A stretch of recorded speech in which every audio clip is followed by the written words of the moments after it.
പട്നയിൽ നിന്ന് ഗയയിലേക്ക്. അങ്ങനെ നേരം വെളുത്ത് 5 മണിയായപ്പോഴേക്കും ഞാനും റജിസാറും ഉണർന്നു. പ്രഭാത കൃത്യങ്ങൾക്ക് ശേഷം പട്ന പിർമോഹനിലുള്ള അംബാസിഡർ ഹോട്ടലിൽ നിന്ന് പുറത്തേക്കിറങ്ങി. ഇല നിലത്ത് വീണാൽ മണ്ണിൽ പതിക്കാൻ സമയമെടുക്കുന്ന തിരക്കിലേക്ക് പകൽ കടക്കുന്ന പട്ന പട്ടണം ഉണർന്നു വരുന്നതേ ഉള്ളൂ. പാൽ, പത്രം തുടങ്ങി അത്യാവശ്യ സർവീസുകളും ഒല ക്യാബുകളും ഓടുന്നുണ്ട്. തലേന്നത്തെ വേസ്റ്റുകൾ റോഡ് വക്കിലും പകുതി റോഡിലുമായി ഉപേക്ഷിച്ച് പോകുന്ന കച്ചവടക്കാർ ഉള്ളതുകൊണ്ട് അതിഗംഭീര വൃത്തിയാണ് രാവിലെ നഗരം കാണാൻ. അങ്ങനെ വീണ്ടും സൂര്യാസ്തമയ സമയത്തെ ആകാശവർണ്ണമുള്ള ബൊലേറോ ദിഗ ലക്ഷ്യമാക്കി നീങ്ങിത്തുടങ്ങി. ജേക്കബ് ജോൺ പാലക്കൽ സാറിൻ്റെ മക്കളെയും കയറ്റി പോകുന്ന വഴി കാപ്പി കുടിക്കാൻ നിർത്തണമെന്ന് റജി സാറിനെ ഞാൻ ഓർമ്മിപ്പിക്കുവാൻ മറന്നില്ല. അങ്ങനെ 6:30 ആയപ്പോൾ വീണ്ടും വെള്ളക്കെട്ടുള്ള ദിഗംയിലെ ഫ്ലാറ്റിന് മുന്നിലെത്തി. വണ്ടി 2 മിനിറ്റ് നിർത്തിയിട്ട് കാത്തിരുന്നു. അങ്ങനെ അവർ മൂവരും വന്ന് വണ്ടിയിൽ കയറി.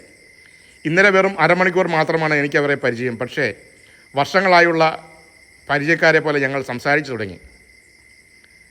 മുന്നോട്ട് പോകുന്തോറും വഴിയുടെ വീതിയും ടാറിൻ്റെ അളവും കുറഞ്ഞു വന്ന് വഴി ഇല്ലാതെയായി. വഴി പണി തുടങ്ങിയത് കാരണം വാഹനം പാലത്തിന് കീഴേ കൂടിയാണ് പ്രയാണം തുടരുന്നത്. റെയിൽവേ ക്രോസിന് അല്പം അകലെയായുള്ള ഒരു തട്ടുകടയുടെ അരികിലെത്തിയപ്പോൾ അവിടെ നല്ല ലിറ്റി കിട്ടുമെന്ന് ജേക്കബ് സാർ പറഞ്ഞതനുസരിച്ച് ഞങ്ങൾ വണ്ടി നിർത്തി. ലിറ്റിയും ചായയും എല്ലാവരും കഴിച്ച് തിരികെ വണ്ടിയിലേക്ക്. പിന്നെയും യാത്ര. അങ്ങനെ ഒരു പാടത്തിന് നടുവിൽ എത്തിയപ്പോൾ വണ്ടി നിർത്താൻ ഞാൻ ആവശ്യപ്പെട്ടു. ചോളം വിളഞ്ഞു നിൽക്കുന്ന മനോഹരമായ പാടങ്ങൾ. DSLR എന്ന് ഞാൻ സ്വയം അവകാശപ്പെടുന്ന മൊബൈലുമായി ഞാൻ പാടത്തേക്ക് ഇറങ്ങി.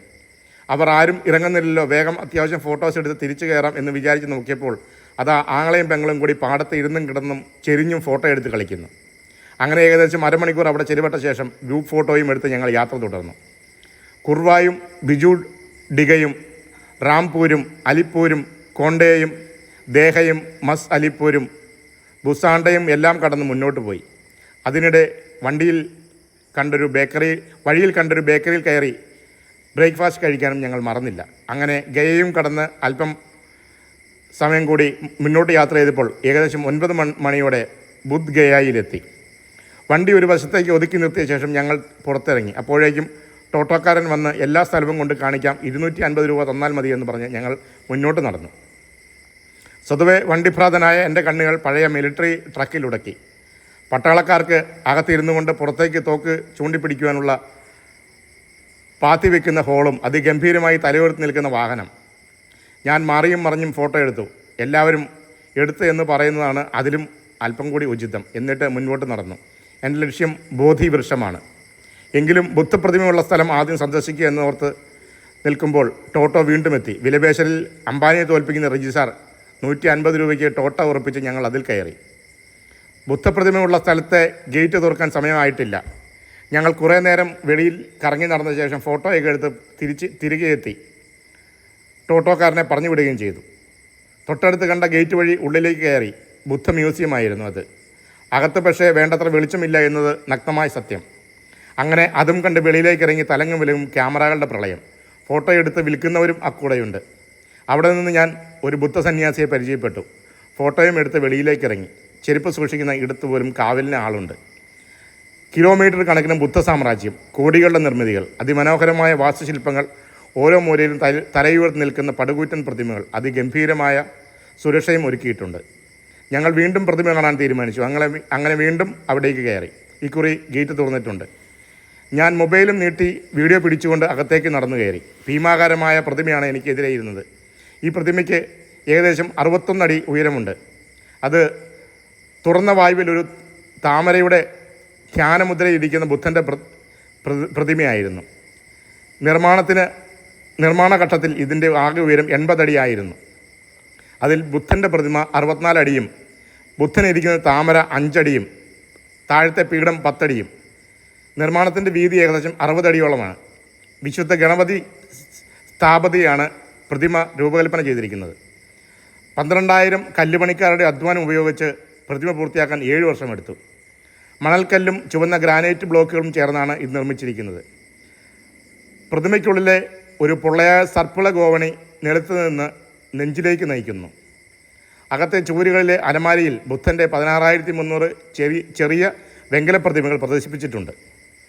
ടെമ്പിൾ സ്ട്രീറ്റിൻ്റെ അകത്തുള്ള ഒരു പൂന്തോട്ടത്തിലാണ് മഹത്തായ ബുദ്ധപ്രതിമ സ്ഥിതി ചെയ്യുന്നത്. ബുദ്ധൻ്റെ 10 പ്രധാന ശിഷ്യന്മാരുടെ ചെറുശില്പങ്ങളാൽ ചുറ്റപ്പെട്ടിരിക്കുന്ന ഈ പ്രദേശം. ഇരുവശവും 5-5 വീതമാണ് ഇതുള്ളത്.